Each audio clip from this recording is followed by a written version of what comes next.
I wanted to talk about Reylo because it's such a big topic now that we've seen the end of the Skywalker saga. And I want to talk about why I think it's so controversial, and I also want to talk about why ultimately I support it. Traitor! So if you've seen some of my previous videos, you probably know that I'm a pretty big fan of Ben Solo. And not only that, but I love Rey and Ben together as a dynamic, not just in the romantic sense, but I love their back and forth, their interactions, their entire story arc, and how it intertwines throughout the trilogy. The downside to the sequel trilogy is that even though there's a lot of great characters, there's not really a lot of great writing for these characters. It's kind of a reoccurring theme for the sequel trilogy to have a lot of wasted potential. And most of us probably agree that this trilogy wasn't planned out as well as it could have been, and because of that, a lot of the character arcs suffer, a lot of the writing suffers. But I think the one constant in this trilogy, or should I say the two constants, have been Rey and Kylo Ren.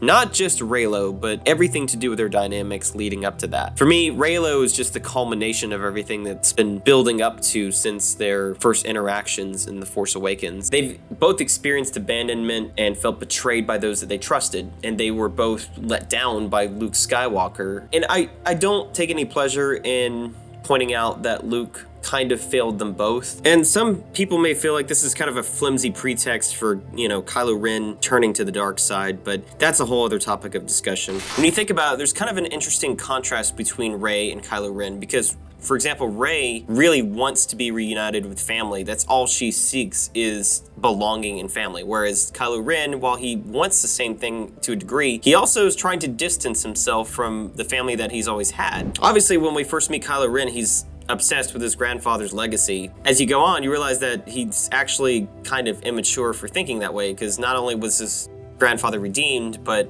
that whole concept made zero sense to me, especially the fact that it cannot be a secret to Ben Solo that Darth Vader was redeemed. Unless I'm missing something, like unless Luke just did not tell him, which makes no sense. His idolizing of Darth Vader also makes no sense. That's why when that scene happens in The Last Jedi, when Snoke berates Kylo Ren for basically being a shell of Darth Vader and for wearing this ridiculous mask like a child, I was glad that scene happened, because I thought, yes, thank you, this is absurd, this is ridiculous. It made way more sense for Kylo Ren to drop that. And that's why when he finally decides to let the past die, I really love that mindset. Whereas Rey, she's clinging on to the past, even when she realizes that she's been living in denial of it for so long, even when she's been told that her family's not coming back, that she is as alone as she feels. They're opposites in a lot of ways too, but their dynamic of this powerful light meeting the equally powerful darkness is kind of symbolized by Rey's connection with Kylo Ren, in which that they stand as enemies, at least at face value they stand as enemies, but when you dig deeper, their connection in the Force is ultimately what begins to bind them together, even in their conflicts. Although this whole concept of them being a dyad in the Force is never fully realized, like a lot of things in this trilogy.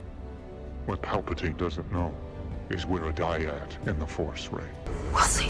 I don't know if you can even answer the question of whether or not Reylo is a toxic relationship, because they never really even got together. They were together for a brief few seconds, it seemed like. Now, I know that they had a deep, intimate connection before that, but you can't honestly say that they were a couple before that, because most of the fan fiction, the fan art, the entire Reylo discussion is, now it's kind of theoretical. Like as if Ben Solo had survived, would they have stayed together? And I think we can pretty much agree that yeah, they probably would have, but at this point we're all just speculating. So getting past that part for a moment, is Reylo a toxic relationship? I don't think it is for a second. Is it unconventional? You bet. Is Kylo Ren guilty of some horrible things? Yes. Does that make Reylo an abusive toxic relationship? I don't think so. The very point of Kylo Ren and Rey's relationship is to show how two broken people from different spectrums can come together and find common ground, and even develop a very deep bond that transcends normal conventional relationships. And I don't think that Rey is hindered in her abilities and her development as a strong female character by developing a romantic attachment to Ben Solo. I don't think that she's hindered or held back in any way, because she can make up her own mind who she wants to listen to, and she turns him down and repeatedly resists him for the entire trilogy. He never gets her to do anything that she doesn't want to do. I mean, Rey is really his equal in like every way. The only thing that he seems to be better at is apparently lightsaber fights, and that wasn't proven until the Rise of Skywalker. But even then, I don't see Kylo Ren shooting force lightning out of his fingertips. On a side note, why have I still not seen a Skywalker be able to develop force lightning? Like, how powerful do you have to be? I thought they were supposed to be like super powerful. Where's the force lightning? Quit holding out on us. Another reason why I like the Reylo relationship is because I actually think it sends a pretty good message about how arch enemies can settle their differences. Even just being able to empathize with one another is a pretty amazing thing to see between two enemies like this. Although maybe the term enemies is too strong of a word, but it should be said that when these two are together on screen in any capacity, it's just pure cinema magic. And the reason it's so magical between them is because Adam Driver and Daisy Ridley have amazing chemistry on screen. I've been a big fan of both these actors for quite some time, but I've been able to see their dynamic grow throughout this trilogy, and they complement each other so well that even if you're not a fan of the Reylo relationship, it's hard to deny just how good they are together on screen. I'm not usually one to be so quick to promote a romantic relationship, but honestly, when I see such great chemistry between two people, like for me, it's really hard not to get behind that relationship. And can we just take a moment to talk about that kiss? Because look, if you're going to have one kiss in your entire relationship on screen, but that's all they're gonna give you before they rip it away from you, at least go out with a bang. And boy, if that is not some kiss. He had kissed a woman, and he had kissed her long and good. But apparently we just can't have nice things in this life, because as soon as that kiss is over, it's gone, and our hearts are completely destroyed, and we're all furious. I mean, after that happened, I'm not gonna lie, I couldn't enjoy the rest of the movie. I was just sitting there pissed off. I was like, wow, thank you guys. You brought back Ben Solo, and you let him finally get together with Rey, and then you just kill him. Like, oh, am I supposed to be glad about this?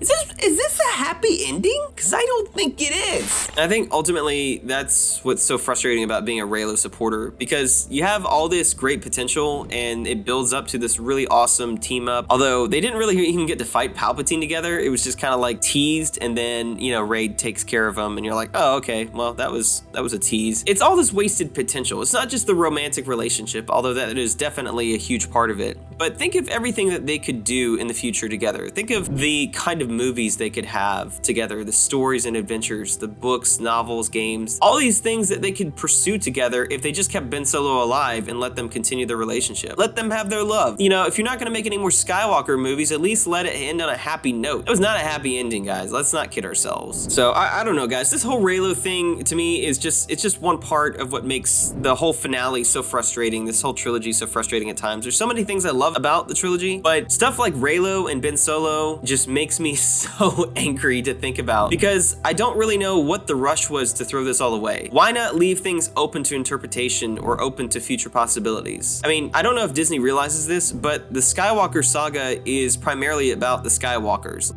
And you have bad skin. Oh, look, everyone, we're all making observations. Like, you can add all this other stuff that you want, but ultimately, the movies are about the Skywalker family, and if you move away from that, I don't know that Star Wars can survive. So, I mean, it is a rich universe, but yeah, I mean, if you're gonna just end it on that note, how does that make us feel as a fan? That makes us feel like the family that we've invested in for such a long time just doesn't matter, and we need to get over it. So, I don't know, I would love to hear what you guys think. If you would, leave a like on the video. If you enjoyed this, comment and let me know what you think about the whole Reylo situation. If you think it's toxic, if you think it's reasonable, if you think that it was prematurely ended, if you think there's any hope for Ben Solo coming back, let me know below. And if you enjoy this content and want to see more, hit that subscribe button. It really helps out the channel. Thank you so much, guys. Have a great day.